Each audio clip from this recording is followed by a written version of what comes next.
আসলে আজকে দুজনেরই অপারেশন ছিল। এখন অপারেশনের সাথে অনেকগুলো ওষুধ আছে, কিছু ওষুধ দিতে হয় ওটিতে নেওয়ার আগে, আর কিছু ওষুধ আছে ওটিতে দেওয়ার পরে দিতে হয়। যে নরকিউ যে ইনজেকশন, এটা অ্যানেস্থেটিক ড্রাগ।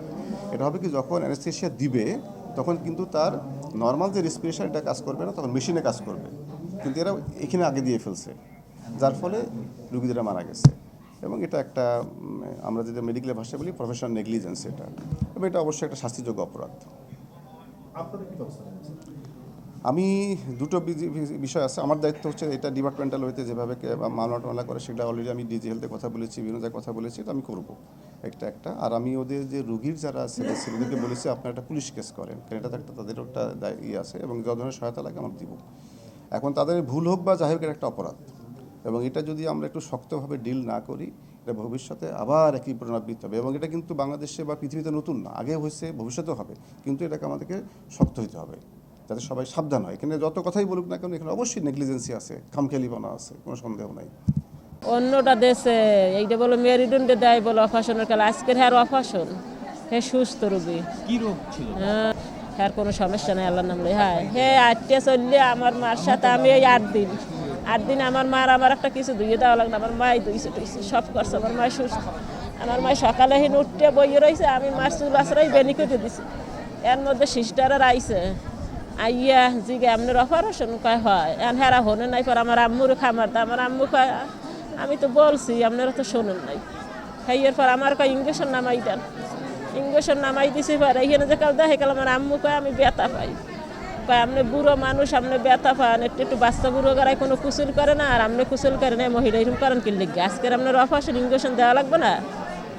হ্যাঁ পর আমার মা আমার এই বহের উপরে ডুললে করে গেছে, হওয়াইছি পর নিলেই গেছে। হেরা উঠতে কাহে কে হলদি ফেলো নাইছে, আমি কে আপনার ইঞ্জেকশন দিয়েছেন পরে তো আমার আম্মু এরকম নিলেই গেছে, আপনারা মারি ফেলাইছে। হ্যাঁ পর আর কিছু বলে নাই, অস্তে হিন্দে শরীরে গেছে। ওই রুগীরও মারছে এরকম করে, একই ইঞ্জেকশন, ওই রুগীর যে ইঞ্জেকশন আমার আম্মুর হ্যাঁ ইঞ্জেকশন, হ্যারে দিয়ে শরীরে যাইতে না পরান গেছে, এরে দিয়ে শরীরে যাইতে না আরও পরান গেছে। আমি কোনো ইঞ্জেকশন স্যার পুশ করি নাই, পুশ করছি আমি ম্যাডাম। কেন আমাকে এই কথা বলে কি দিদি রুগীটা খারাপ হয়ে পড়ছে। আমি বলছি তো তোমাদের স্যারেদের ফোন নম্বর থাকলে স্যামসাং না জানো কোন স্যার, তার সাথে ফোন। জি স্যার, সেই বের করছে 2 পেশেন্টের ইঞ্জেকশন, সেই পুশ করছে। আমি ধারে কাছেও ছিলাম না স্যার। অনেক জীবনের একটা সে অনেক মস্ত বড় ভুল করছে। এটা আমার আত্মীয়র বেলায় যদি হইতো আমিও ঠিক এরকমই রিয়াক্ট করতাম, আমার প্রিয়জন যদি আমার হারিয়ে যেত। আবার ও কি ইঞ্জেকশন দিছে সেটা আমি দেখি নাই স্যার। আমি ওই যে ভাঙতে পারি না বিধায় আমি ওখানে আর দাঁড়াইনি। আমি 2টো পেশেন্টের কাজ করে আমি আবার ডিউটি রুমে গেছি ডায়াবেটিক টেস্ট করার জন্য পেশেন্টের। আমার নাম হেলেন অধিকারী, মলিনা হালদার।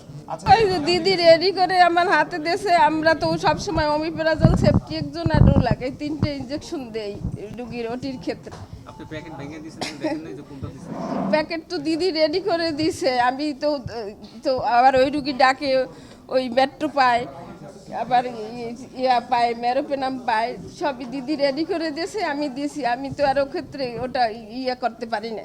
এইভাবে বললে আমি কি বলবো, কিভাবে কি হয়েছে আমাদের ক্ষমা সুন্দর দৃষ্টিতে দেখেন। আমার আত্মীয় স্বজনও যদি হইতে এরকমের যদি মৃত্যুসজ্জায় শায়িত হইতে, তাহলে সেটা তো কেউ মেনে নিতে পারে না, তারাও তো মেনে নিতে পারতেছে না। আমাদের ভুল ভ্রান্তি ক্ষমা করেন, এরকম তো হয় না চাকরির লাইফে। এই 26 বছর বয়স, চাকরি কোনোদিন তো হয় না এরকম।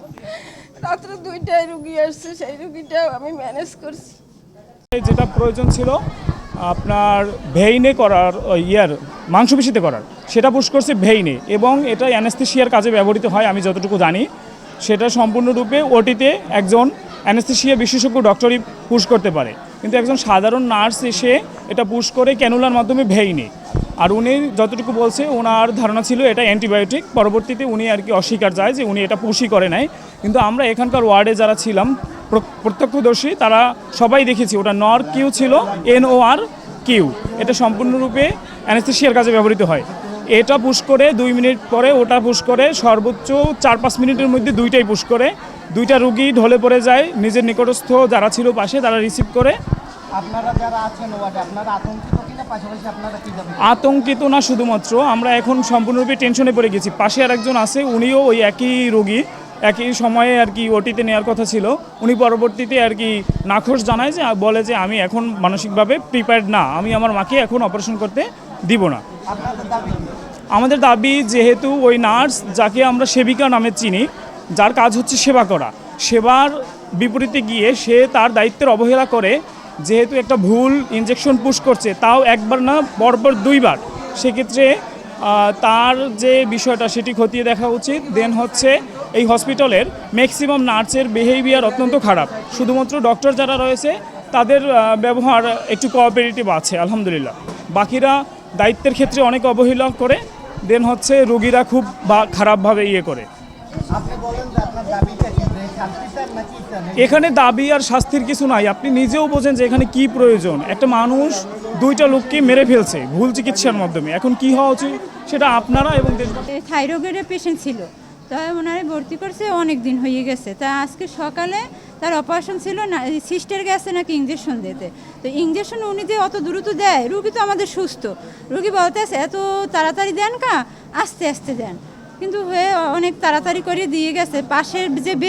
পাশের বেডে এই একই অপারেশন করার কথা আজকের, সেই পেশেন্টটা অসুস্থ হয়েছে।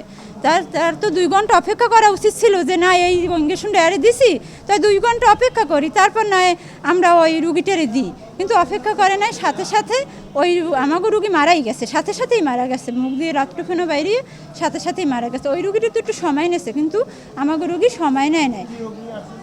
থাইরয়েডে গলায় অপারেশন করবে আর কি, সেখানে 6:30 মানে ইঞ্জেকশনটা দিয়েছে 6:30। আমি তো ছিলাম না, আমি শুনছি তারপরে আসছি।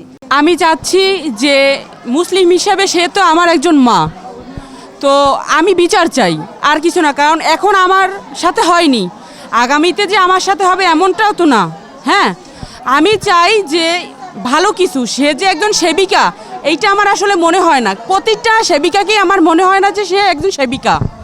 কারণ আমি কালকে থেকে যখন আসার পর তাকে আমি বলতেছি আমাকে একটু আপনি ক্যানোলাটা পরিয়ে দিন, সে বলছে আমি পারবো না, পাশের জনকে বলেন, ওইখানে 7-8 জন আছে, তাদের কাছে বলেন। কেন আমি না তার কাছে বলছি, তাহলে অন্য আরেকজন মানুষের কাছে কেন আমাকে যেতে হবে?